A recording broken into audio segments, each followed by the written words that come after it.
오늘 말씀은 열왕기상 16장 15절부터 20절. 제목은 자살터가 된 왕궁 요새입니다. 시므리가 엘라를 죽이고 왕이 된 후 엘라에 속한 모든 남자들은 다 죽였습니다. 친족이든 친구든 관계된 남자라면 모두 말입니다. 참으로 잔인한 학살입니다. 사람들은 이렇게 하면 자신들의 행위에 정당성이 부여된다고 착각하는 것 같습니다. 그리고 그렇게 해야만 반역의 불씨가 사라진다고 오판하죠. 어쩌면 그들보다 더 가까이에 있는 자들이 대적이 될 수 있는데도 말입니다. 이러한 불행의 역사는 과거만의 이야기가 아니고 지금을 살아가는 우리들의 이야기이기도 합니다.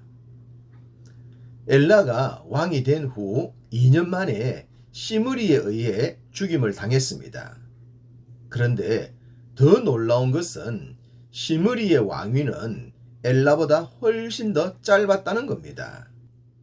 시므리가 디르사에서 7일 동안 왕이 되니라.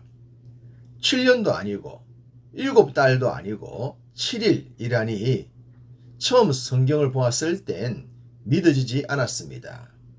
어떻게 왕위를 7일밖에 지키지 못했을까요? 정말로 납득하기 어려운 상황이지만 사실입니다. 그만큼 북왕국 이스라엘 왕들의 이야기는 비정상이 정상이었던 것입니다. 그럼 왜 이런 일들이 일어났을까요? 시므리가 엘라를 죽이고 왕이 되었다는 소식을 들은 백성들이 군대 지휘관 오므리를 찾아가서 왕으로 삼았기 때문입니다. 백성들은 시므리를 왕으로 인정하고 싶지 않았던 것입니다. 앞서 보았듯이 시므리는 왕의 병거 절반을 통솔했던 지휘관이었죠. 시므리와 오므리는 북왕국 군대의 실세였습니다. 그렇지만 성경은 시므리를 표현할 때 왕의 신하 지휘관 시므리라고 기록하고 있습니다. 그러나 오므리에 대해서는 군대 지휘관 오므리라고만 기록하고 있죠. 이것이 큰 차이가 아닌 것 같지만 백성들이 시므리를 부인하고 오므리를 인정한 이유가 아닐까 생각됩니다. 시므리나 오므리나 그 나물에 그 밥이겠지만 백성들의 입장에선 굳이 정통성이라는 것을 따지고 싶었던 것 같습니다. 그리고 또 하나 기억해 보아야 할 것은 북왕국을 시작했던 여로보암이 솔로몬의 신하였다는 사실입니다. 열왕기상 11장 26절 솔로몬의 신하 느밧의 아들 여로보암이 왕의 신하로서 악의 역사를 기록했듯이 시므리도 왕의 신하로서 악한 일을 행했고 또 그로 인해 종말 맞았음을 성경은 말씀하고 있는 것 같습니다. 이렇게 북왕국 왕들의 이야기는 마치 붕어빵을 찍어내듯 동일한 비극의 역사를 반복하여 보여줍니다. 이후의 이야기도 동일할 거고요. 오므리는 백성들의 지지를 안고 군대를 몰아 시므리를 공략합니다. 시므리는 오므리의 군대가 성읍을 무너뜨리자 겁을 먹고는 요새로 숨어듭니다. 그리고 비극적인 선택을 하게 되죠. 18절 시므리가 성읍이 함락됨을 보고 왕궁 요새에 들어가서 왕궁에 불을 지르고 그 가운데서 죽었으니 자살로 생을 끝내고 말았습니다. 그것도 왕이 된 지 딱 7일 만의 말입니다. 시므리의 마지막 장면을 보면 시므리는 겁쟁이였던 것 같습니다. 사실 왕을 죽이고 새로운 왕이 되기 위해선 용기가 필요하지 않았겠습니까? 사람이 사람을 죽이고 상대편의 것을 빼앗는 것은 결코 쉬운 일이 아니기 때문입니다. 그런 무서운 일을 행했음에도 불구하고 오므리의 공격 앞에 이런 행동을 했습니다. 시므리가 엘라를 죽일 때 엘라는 술에 취한 상태였습니다.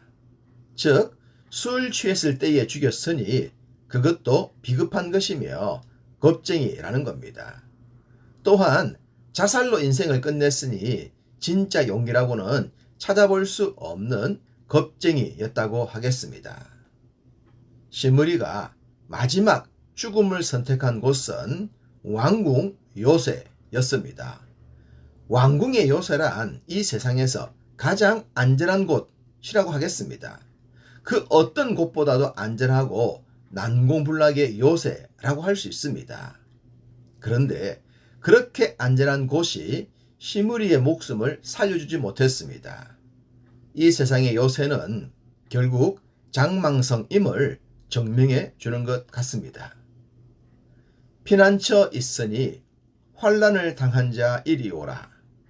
땅들이 변하고 물결이 일어나 산 위에 넘치되 두렵지 않네.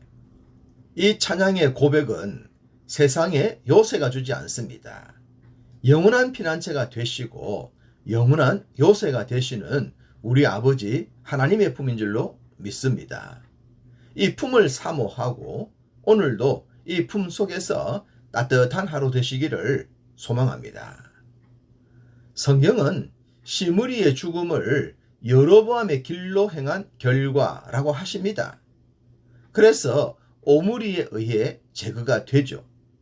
그렇지만 오므리는 더 악한 여로보암의 길을 만듭니다.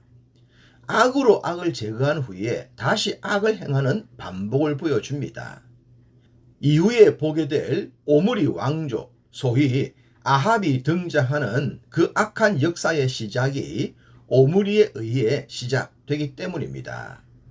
어쩌면 화인 맞은 인생들의 이야기, 불법이 만행하는 인간상의 근본을 이들이 보여주는 것 같죠. 20절 시므리의 남은 행위와 그가 반역한 일은 이스라엘 왕 역대지략에 기록되지 아니하였느냐. 단 7일밖에 왕이 되지 않았음에도 불구하고 그의 이야기는 기록이 되었고 지금까지 전해지고 있습니다. 동일하게 믿음의 삶도 기록이 될 것이고 누군가에게는 전해질 것입니다. 그러니 우리들 믿음의 흔적이 섬기는 교회와 사랑하는 자녀들에게 아름답게 새겨져야 하지 않겠습니까? 오늘도 우리 모두의 삶의 흔적이 그러하시기를 간절히 소망합니다.